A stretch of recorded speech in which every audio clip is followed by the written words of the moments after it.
Welcome, I'm Todd Robbins. This is the 15th of September, September 15th. Some nasty things happened on this day. Here's just a few of them, starting off in 1830. A fellow by the name of William Huskisson in England is killed. How he died, that's what's significant. He was the first passenger to be killed by a railway train. Yeah, the burgeoning transportation form, trains, and he was the first one off. Congratulations to you, William. 1916, jumping ahead, the first use of tanks in warfare in World War I happened on this day at the Battle of the Somme. And in 1928, a Scottish bacteriologist, let me get all the syllables in there, Alexander Fleming discovers penicillin while doing a study on influenza. Good for him to study penicillin. My goodness, if penicillin hadn't been invented, the death rate during the disco era from venereal disease would have been astronomical. Moving right along, on this date in 1938, Neville Chamberlain, the Prime Minister of England, met with a fellow by the name of Adolf Hitler and worked out a peace accord to make sure there would be no World War II. That's cute. Yeah, nothing was achieved on this day. However, what was achieved on this day in 1949, the Lone Ranger TV series premiered on ABC, and it introduced this character that had been very successful on radio to a whole new generation, especially of the young ones who were fascinated by Clayton Moore in The Mask and Jay Silverheels as Tonto, righting the wrongs and doing all that. And it also helped make people forever associate the William Tell Overture with the damn Lone Ranger. Someone once said, an intellect is someone who can hear the William Tell Overture and not think of the Lone Ranger. Yeah, okay.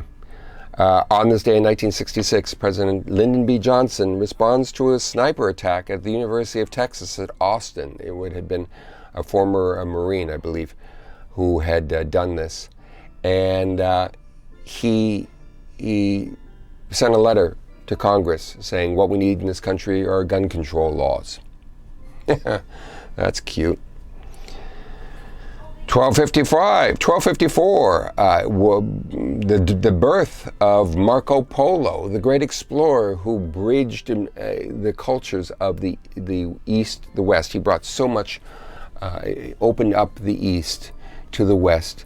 And because of him, we have a number of things, including pasta. He brought noodles back from China, and it's forever been immortalized by a game that almost every child plays in a swimming pool, sooner or later. Marco Polo. On this day is the birth of William Howard Taft. Interesting character. He was the 27th president, succeeded Teddy Roosevelt, and noted for a number of things. Not any real, I mean, I guess there were a number of legislation and things like that. He ended up being a Supreme Court justice Chief Justice after his presidency, I believe after his presidency. And two things. He was the last president so far to have a mustache. American president to have a mustache. There you go, there's that. And the other thing is that he was so large, he was about 300 pounds, he got stuck in the bathtub in the White House. That's how I think of him. On this day in 1890 is the birth of Agatha Christie. Agatha Christie, that wonderful mystery writer, English writer of the 20th century. A remarkable woman. On this day in 1907 is the birth of Fay Wray, the first scream queen of the movies. When she saw the great ape in King Kong, she let out a scream that was heard around the world. And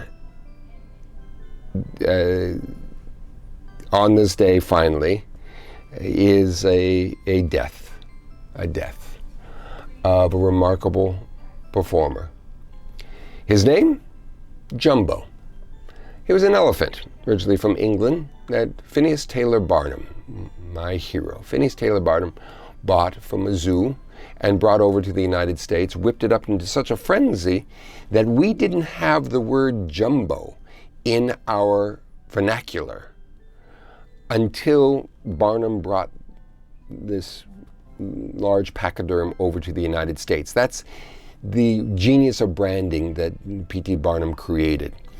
And he was this beloved African elephant, huge, only wasn't here very long, I think only a season or two, before he was hit by a train after a performance. He was being led back to the circus train, and there was an unscheduled freight train up in Canada somewhere. I think it was Toronto or Montreal, or some other place like Toronto or Montreal. Could have been Moose Jaw. No, it wasn't Moose Jaw. And he was walking across, his trainer was leading him across, and this train came roaring out of nowhere and hit Jumbo. The next year, Barnum toured with Jumbo's stuffed remains because people were in mourning for this creature. And his taxidermed self was sent to Tufts University and was still is the mascot. However, the taxiderm remains were burned up in a fire a number of years ago, and his bones are in the collection at the Natural History Museum in New York City. I don't think they're on display currently, but they have Jumbo's bones. So there you go, and there you have it. I hope you enjoyed this video. If you did enjoy this video, by all means, hit the like button and subscribe to the channel if you don't hit the notification so you're warned about other videos coming forth, because we do these every day. And I do hope to see you back here, because I do these videos for you, and you know who you are. So don't come back here tomorrow. It is if you survive all the nasty things that will be happening to you on this day today.